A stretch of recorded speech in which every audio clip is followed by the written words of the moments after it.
உங்ககிட்ட நிறைய காஞ்சிபுரம் சில்க் சாரீஸ் இருக்கா? அதை எப்படி மெயின்டைன் பண்ணணும்னு நான் சொல்றேன். Welcome to Advisha weaves. Tip number 1, silk சாரீஸை ஹேங்கர்ல கண்டிப்பா ஹேங் பண்ணாதீங்க. ஏன் ஹேங் பண்ணாதீங்க? ஜரி பல்லு எல்லாம் எப்பவுமே ரொம்ப ஹெவியா இருக்கிறதுனால அப்படியே இழுத்துட்டு வந்து சாரியோட ஷேப்பே மாறிடும். டிப் 2, சில்க் சாரீஸை ஒன்று மேல ஒன்று மடிச்சு வைக்காதீங்க. அதுக்கு பதில் மஸ்லின் கிளாத்லயோ இல்ல ஒரு வேஷ்டிலையோ ஃபோல்ட் பண்ணி வைங்க.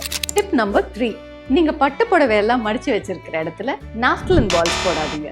அதுக்கு பதில் வசம்பு இல்ல வேப்பிலை வைங்க. டிப் நம்பர் 4, ரொம்ப நாளைக்கு உங்களோட பட்டு புடவையை மடிச்சு அப்படியே வைக்கிறச்ச அந்த ஃபோல்ட்ஸ்ல த்ரெட்ஸ் கொஞ்சம் கொஞ்சமா விட ஆரம்பிக்கும். அதுக்கு பதில் 6 months ஒன்ஸ் கண்டிப்பா எல்லா பட்டு புடவையை எடுத்து ஒரு வாட்டி திருப்பி வேற மாதிரி ஃபோல்ட் பண்ணி வைங்க.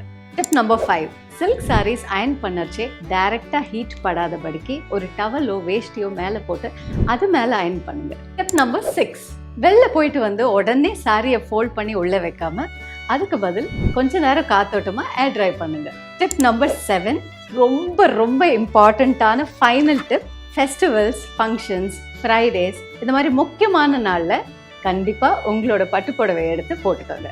தட் வே உங்க அம்மா பாட்டியோட சாரீஸையும் போட்ட மாதிரி இருக்கும், ட்ரெடிஷனையும் மெயின்டைன் பண்ற மாதிரி இருக்கும்.